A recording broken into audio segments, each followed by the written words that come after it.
तर पंतप्रधान नरेंद्र मोदी यांना हॅट्रिकसाठी देशासह परदेशातून देखील मोठा पाठिंबा मिळताना दिसतोय. परदेशातील अनिवासी भारतीयांमध्ये मोदींबाबत समर्थनाचं वातावरण दिसतंय.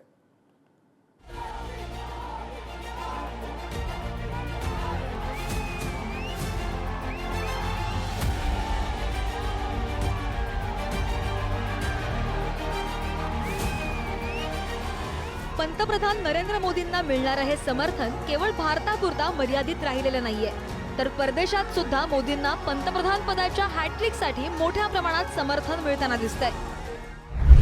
मोदी जिंकले, त्यांचं सरकार तिसऱ्यांदा आलं, बीजेपीचं सरकार, एनडीएचं सरकार तिसऱ्यांदा आलं, तर Modi will be the most powerful leader in the world because of the strong Indian economy with the strong leader.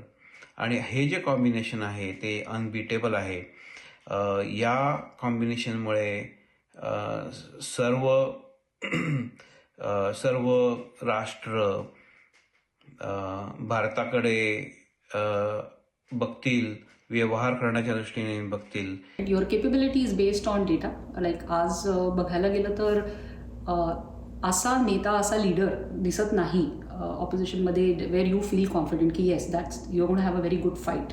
The other thing is त्यांचे मुद्दे किंवा त्यांचा जो अजेंडा आहे हा खूप हाय लेवलवर आहे. I really feel that as a powerful politician with his voice being heard all over the world and in India with the impact he can make, I think he can do a lot more for women's safety. Okay. Definitely, so that's one thing that I wish they would focus in the next 4 years. Okay. Getting fast track justice. Good. Yeah, and holding people accountable. Yeah, so definitely I would like to see more in that. Yeah.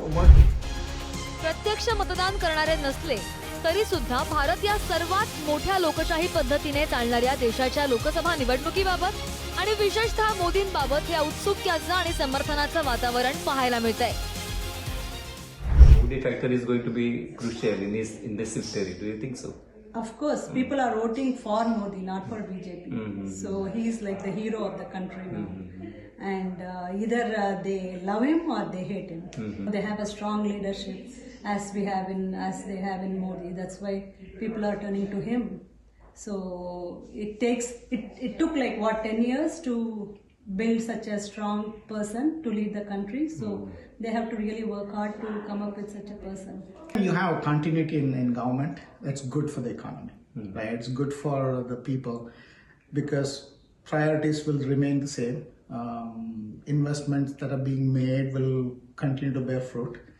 So I think that is the biggest benefit. Okay. If you look at China also, they're benefited from Okay. their premier continuing for a number of years. Okay. It's the same thing. Last 10 years have been phenomenal development. Yes. Another 5 years, I think that's going to really add to India's growth. परदेशात राहणारे अनेक अनिवासी भारतीय नागरिक सुद्धा विविध माध्यमांमधून मोदींना पाठिंबा देत आहेत. BJP has done really well the past 10 years. Apart from all the external influences within India itself, I think they have done well. So their focus is on development. I think they're doing well. Narendra Modi पहिल्यांदा पंतप्रधानपदी बसले तेव्हापासूनच परदेशातील अनिवासी भारतीयांचा पाठिंबा मिळणं सुरू झाल्याचं आपण सगळ्यांनी पाहिलंय.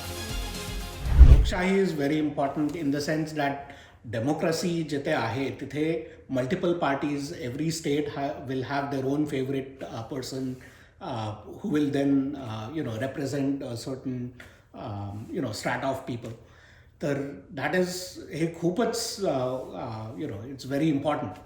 आणि 450 इज जस्ट अ नंबर, पण त्यांचं पास्ट रेकॉर्डमध्ये त्यांनी एवढं काम केलेलं आहे की it is but natural that all the people will definitely support him.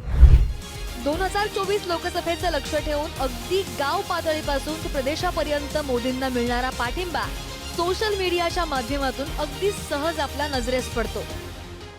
Over the last 2 terms, I think what Modi has done is he has lifted general upliftment of India, both infrastructure, economy, people's lives. He has made a huge difference. The UPI, was a big success. You know, India jumped from a cash-based society to almost cashless. Biggest thing I feel is that having a bank account for every adult Indian, that seems like a task that would have been impossible to do, but to have that being done, to see that, and actually what I saw with some of our mates and people who are supposed to receive some of the aid from the government, no middleman. It goes into their account directly, which was extremely impressive. मध्ये इंडियाचा काय perception आहे, इंडियाला कसं बघतात तिकडे लोक आता. तर आता काय झालं आहे की इंडियाला ते आधी लोक 10 वर्ष आधी असं अंडर डेव्हलप नेशन समजायचे. आता इंडियाला almost develop like a developing powerful nation बघतात. Very strong economy, world class economy, the defence जो आहे आमचा army, navy, air force, they are very strong. आता आजकाल जसं ते शिपमध्ये जे पायरसी झाली होती त्याच्यामध्ये इंडियन नेव्हीने खूप काम केलं. एकीकडे भारतात प्रचार शिगेला पोहोचलाय आणि दुसरीकडे देशाबाहेर या निवडणुकांबाबत उत्सुकता सुद्धा वाढली आहे. त्यातही अनिवासी भारतीयांकडून पंतप्रधान मोदी यांना मोठा पाठिंबा मिळत असल्याचं चित्र आहे. पुढारी न्यूज, वॉशिंग्टन.